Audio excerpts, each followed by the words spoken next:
So today we're looking at the highest pressure model of the Instapot, and that's the Instapot Max. This does over 15 PSI at its max pressure. You can see the beautiful LCD screen. It has sous vide, it has pressure cook, it has saute rice, sop, soup broth, canning, yogurt. It literally does everything. It has even more settings as you go through it. It really is incredible. And today we're gonna make some shredded chicken inside it for some tacos. I'm gonna show you how easy it is to use. And this is definitely gonna be a recipe you're gonna wanna save for later as we kind of go through it. So I'm gonna be putting all the ingredients in today. We're gonna be using just the pressure cooker setting, and I'll kind of show you how you can look how easy and beautiful it is based off the LCD screen right here. It's pretty insane. So the first thing we're gonna do is put in our chicken. So I just have some seasoned chicken right here. We're just gonna plop that in our pressure cooker. On the sides here, you can also see some of the accessories you get with this. So you do get this stand, that's where the inner portion can go in. You get these two ladles, which can be used for rice, scooper, or some sort of broth, and then thermal gloves. That way you don't have to worry about burning your fingers off. So we're gonna slide in our two chicken breasts. You can obviously use more or less. Now here I just have a combination of jalapenos, tomatoes, and just sliced onions. I like it a little bit thicker because it will cook quite a bit with this. I like the tomatoes because it makes kind of like a nice broth. And then of course the jalapenos add a little bit of spice. Optional, or remove the seeds, it's up to you. It's gonna look like a lot of stuff, but honestly, once you see this cooked, it's not gonna look like nearly as much as it does, especially the onions, because they are really gonna cook down. Now, the next thing we need is liquid. Anytime you pressure cook anything, you do need liquid in order to build up the pressure. So I'm gonna add around half a cup to a cup. So I just kind of guess it here. This is what, 900 mLs. So we're gonna go a little bit more, and that should be enough. I'm adding a little bit less because the chicken and the tomatoes will add a little bit of liquid as well with the onions as they cook down. Now we just wanna put our lid on like so, close it. Now we know it's in the official lock position. We're on pressure cook. You can change it too if you wanted. We're gonna go to pressure cook, and I'm gonna turn it down to 10 minutes, okay? Actually, we're gonna do a little 12 just to be safe. Now you're just gonna simply press that start button. And now it should start through that process. The vent should be closed already. I'm gonna make sure it's closed. Looks like it's good to go. The cover is gonna be installed on, and that's where that pressure is gonna build up.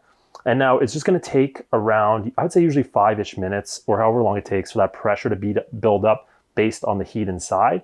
And once that pressure is at max, then that countdown timer will stop. So we're gonna let that build up, and then we'll come right back. Okay, so zooming in, you're gonna see the process bar right here. Right now you see it at stage 1. Ooh, as I just clicked it off. Stage 1, so watch that LCD screen because everything you can click.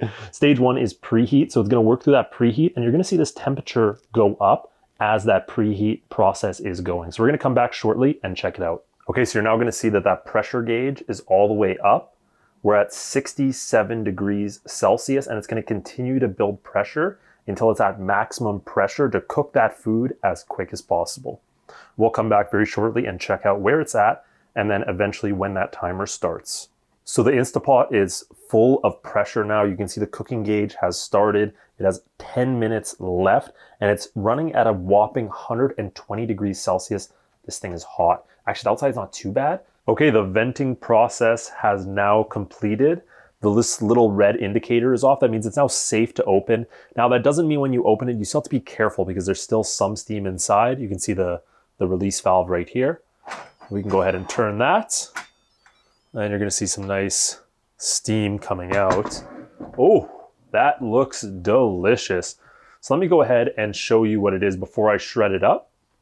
And I'm gonna go ahead and shred this up. I might add some barbecue sauce to thicken it up a tiny bit, but oh man, does that look good. Okay, let's shred it up. Okay, I have now just finished shredding it up, and as you can see, it looks amazing, but there's a little bit too much liquid. So what we're gonna do is show the versatility of the Instapot. We're gonna turn it on, and we're gonna go ahead and put it on slow soup/broth. I think that's a good setting.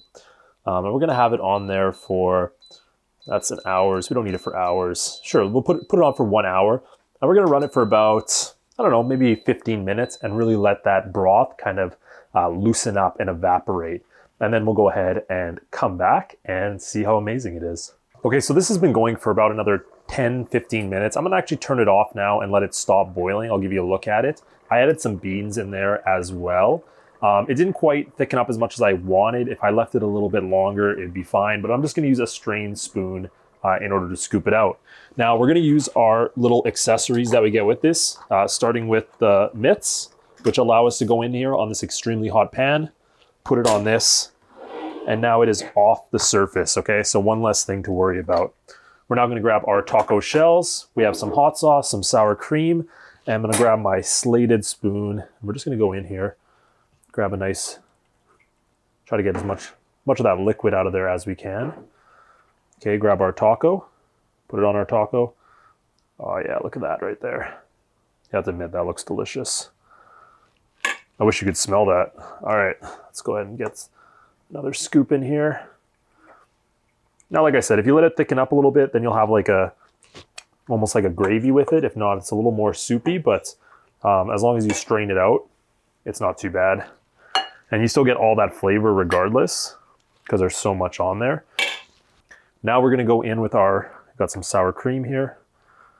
Just dab it with some sour cream. Boom.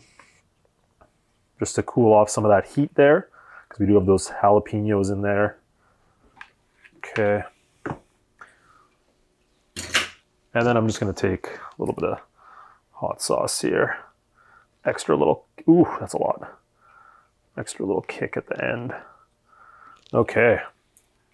Let's grab one of our tacos here. I missed sour cream in the one.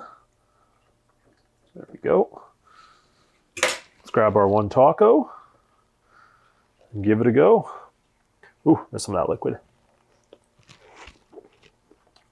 Oh. Mm-hmm. Man, that is delicious. Wow.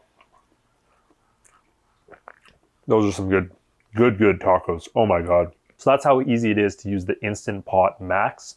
Thank you so much for watching this video, and I'll see you in the next one.